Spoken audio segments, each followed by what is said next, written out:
നമസ്കാരം, കൊട്ടാരക്കര മീഡിയയിലേക്ക് സ്വാഗതം. സംസ്ഥാനത്തെ ദേശീയപാത വികസനത്തിന്റെ ഭാഗമായി ആറുവരിപ്പാത നിർമ്മാണ പ്രവൃത്തികൾ അതിവേഗം പുരോഗമിക്കുകയാണ്. ബൈപ്പാസുകളും ആകാശപാതകളും ഒക്കെയായി നാടിന്റെ ഗതാഗത മേഖലയിൽ വമ്പൻ മാറ്റത്തിനുള്ള തയ്യാറെടുപ്പാണ് നടക്കുന്നത്. മലപ്പുറം ജില്ലയുടെ മുഖച്ഛായ തന്നെ മാറ്റിക്കൊണ്ടൊരു ബൈപ്പാസ് വരുന്നുണ്ട്. അതാണ് വാളാഞ്ചേരി ബൈപ്പാസ്. വട്ടപ്പാറ വളവ് എന്ന് കേൾക്കാത്ത യാത്രികർ ഉണ്ടാകില്ല. പ്രദേശത്തെ പ്രധാന അപകട മേഖലയായ വട്ടപ്പാറ വളവ്, ഈ വട്ടപ്പാറ വളവിനെ പൂർണ്ണമായി ഒഴിവാക്കിക്കൊണ്ടാണ് വാളാഞ്ചേരി ബൈപ്പാസ് എന്ന അത്ഭുതം യാഥാർത്ഥ്യമാകുന്നത്. ഒപ്പം വാളാഞ്ചേരി ടൗണിലെ കുരുക്കും ഇതോടെ അഴിയും.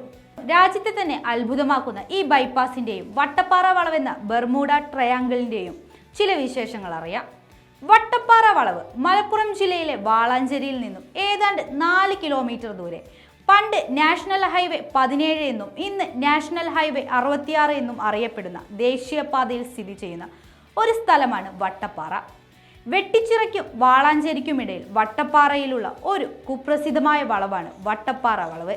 ഒറ്റനോട്ടത്തിൽ വളരെ സാധാരണമായ ഒരു 90 ഡിഗ്രി വളവ് മാത്രമാണെങ്കിലും ആഴ്ചയിൽ ഒരപകടം എന്നതാണ് ഇവിടുത്തെ പതിവ്. വർഷാവർഷം ഈ വളവിൽ തലകുത്തനെ മറിഞ്ഞിട്ടുള്ള വണ്ടികൾക്ക് കണക്കില്ല. കഴിഞ്ഞ കുറച്ചു വർഷത്തിനിടെ ഇവിടെ നടന്നിട്ടുള്ളത് 300-ലധികം വാഹന അപകടങ്ങളാണ്. 30-ലധികം മരണങ്ങൾ, 200-ലധികം പേർക്ക് പരിക്കും.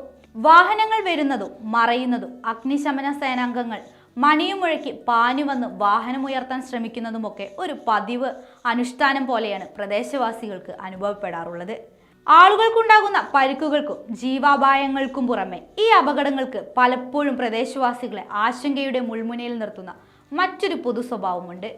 പാചകവാതകവും മറ്റു രാസലായനികളും വാതകങ്ങളും മറ്റുമായി കൊച്ചിയിലേക്ക് പോകുന്ന ടാങ്കർ ലോറികളാണ് ഇവിടെ സ്ഥിരമായ അപകടത്തിൽപ്പെടുന്നത്. ഇങ്ങനെയുണ്ടാകുന്ന അപകടങ്ങളുടെ പേരിൽ അർദ്ധരാത്രിയിൽ പലവട്ടം പ്രദേശവാസികൾ കിടക്കപ്പായിൽ നിന്ന് ഇറങ്ങിയോടിയ ചരിത്രവുമുണ്ട്.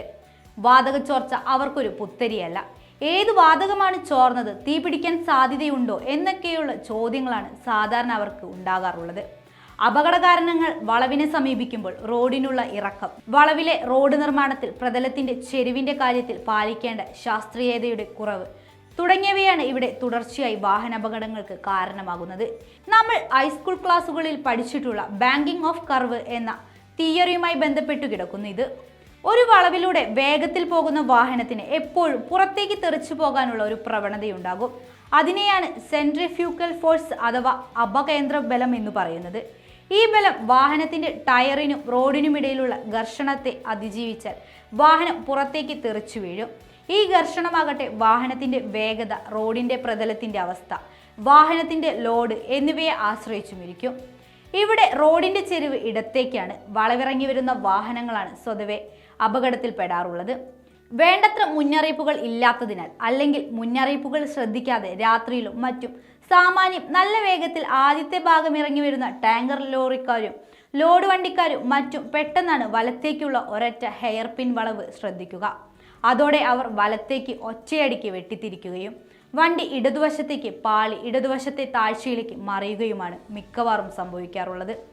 ഇങ്ങനെയൊരു പാലം ഇന്ത്യയിലാദ്യമായി വട്ടപ്പാറ വളവും വാളാഞ്ചേരി നഗരവും പൂർണ്ണമായും ഒഴിവാക്കിയാണ് പുതിയ ബൈപ്പാസ് നിർമ്മിക്കുന്നത്. വയലുകൾക്കും തോടുകൾക്കും മുകളിലൂടെയാകും പാത കടന്നു പോകുക.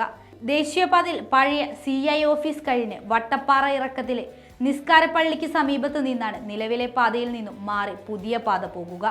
വയൽ പ്രദേശത്തേക്ക് ഇറങ്ങുന്ന പാത ഓണിയൽ പാലം കഴിയുന്നതോടെ നിലവിലെ ദേശീയപാതയിൽ വന്നു ചേരുന്ന വിധമാണ് നിർമ്മിക്കുന്നത്. ബൈപ്പാസ് നിർമ്മാണം വലിയ വേഗതയിൽ കുതിച്ചുപായുകയാണ്. സമതലമല്ലാത്ത പ്രദേശങ്ങളെ തമ്മിൽ ബന്ധിപ്പിക്കുന്ന ആകാശപാതയായ വലിയ വയഡക്റ്റാണ് ഇവിടെ നിർമ്മിക്കുന്നത്.